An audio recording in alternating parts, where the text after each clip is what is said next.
Richard Jefferson just made a complete fool out of himself on a podcast with Perk and Channing Frye. And to tell you the truth, he did it while defending LeBron James. And I don't really know that many people, if any, that don't make themselves look like complete fools and idiots while defending LeBron James and his GOAT position and all that stuff. So he was responding to Charles Barkley from the Bill Simmons show. And Charles Barkley said that LeBron James and KD started the super teams. And it was really LeBron James that started it, teaming up with Wade and Bosh in mind. What Richard Jefferson said was pretty much all complete horse shit. And I'm not going to give you my opinion, but you want to hear it. But I'll let you listen to Richard Jefferson first, and then I'll respond to it. Because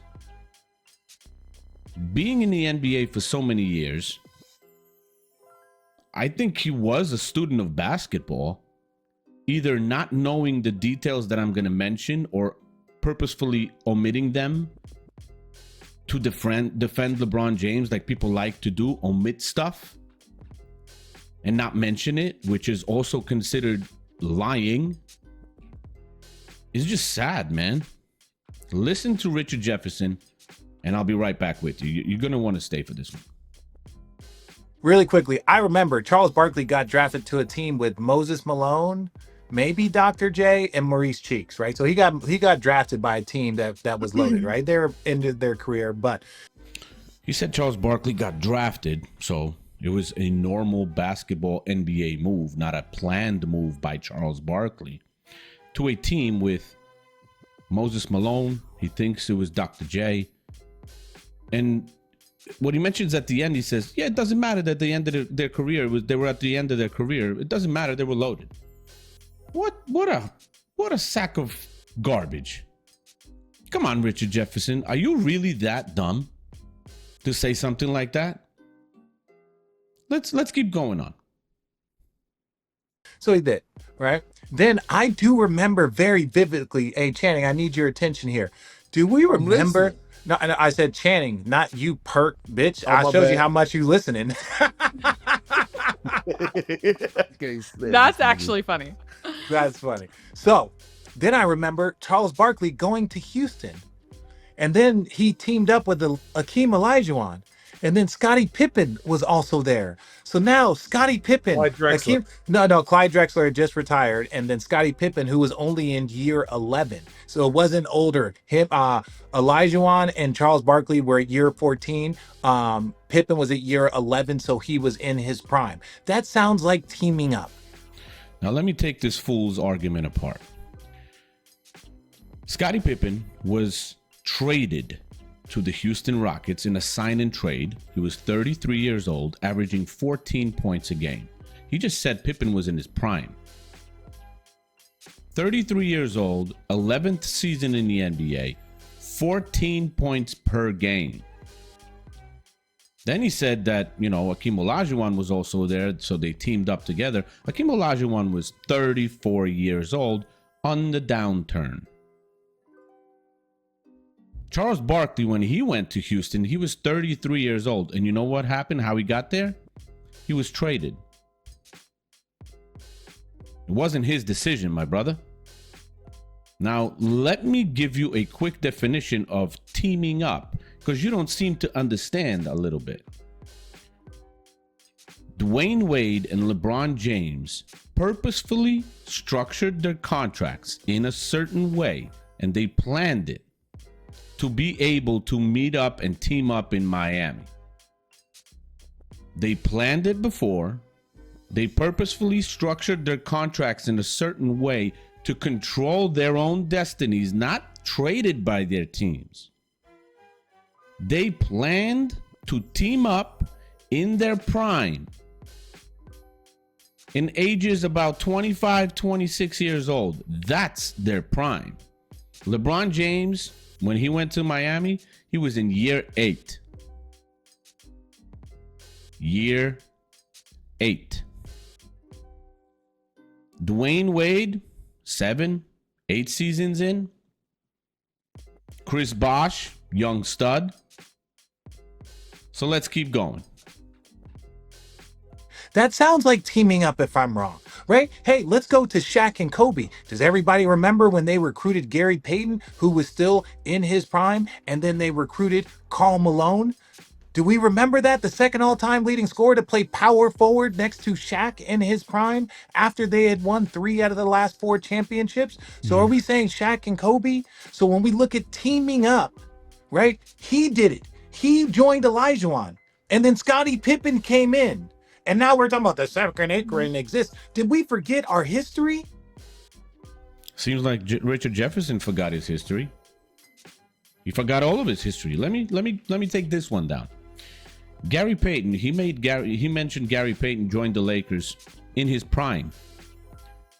Gary Payton's prime in Richard Jefferson's mind, understanding NBA history, was when he was 35 years old, averaging 14 points a game. 35 years old. And then he said Malone teamed up with him, a all-time or whatever second leading scorer in the NBA all time and all that stuff. Omitting, again, they like to omit certain things. Malone's age was 40. Guy was averaging 12 points a game. They joined as free agents. That is correct. Way past their prime. They wanted to join. Gary Payton passed his prime at 35. Karl Malone at age 40. Charles Barkley didn't want to join Houston. He got traded there in a sign and trade deal. Pippen got traded there. They didn't team up in a way like LeBron James and Dwayne Wade. They didn't plan it out. They didn't structure their contracts in a certain way that would allow them to do that. I mean, I'm sorry, but Richard Jefferson,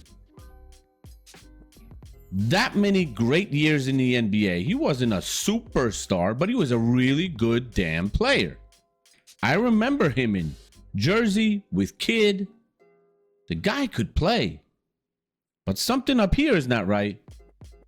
Because he's omitting a lot of information, trying to present the story to show LeBron James in the better light again. Is he on the payroll from Clutch Sports as well? Just like Gil's Arena just admitted that they're, working on a deal with Clutch Sports. Just like Nick Wright admitted that he has a side business with Rich Paul from Clutch Sports. If Richard Jefferson, if you're a true basketball fan and you listen to Richard Jefferson utter the complete nonsense that he just did, how can you respect this guy? How can you respect him? They're just praying. LeBron James, Clutch, and all these people that are getting something out of this, because they're getting something out of this. They're just praying that narrative just sticks, and in the history, years going by and all that stuff, it'll just get lost, and people they won't know. Because all this stupid shit is being said, and all this stupid shit will be treated as truth, because not many people will go in and actually do some research and check on all this crap. Everything he just said is complete bullshit. So Richard Jefferson, you ever watch this video? Come on my show and say this stuff, and then I'll kind of counter with what I just countered with, and we'll see what you're going to say to that. Because what you just said, complete BS. You're basically throwing your respectability with knowledge about the NBA and NBA history completely under the bus. For the fool calling himself king. Guess you're king. He got you by the cojones, if you know what I mean. That's not, man. This is ridiculous. These NBA players are making complete idiots out of themselves with what they're saying. Complete idiots. Let me know what you think in the comments, because this is ridiculous to me. Ridiculous. Like, share, subscribe to the channel if you haven't already. I'll see you in the next one. Peace. I can't stand these lies. I can't stand them.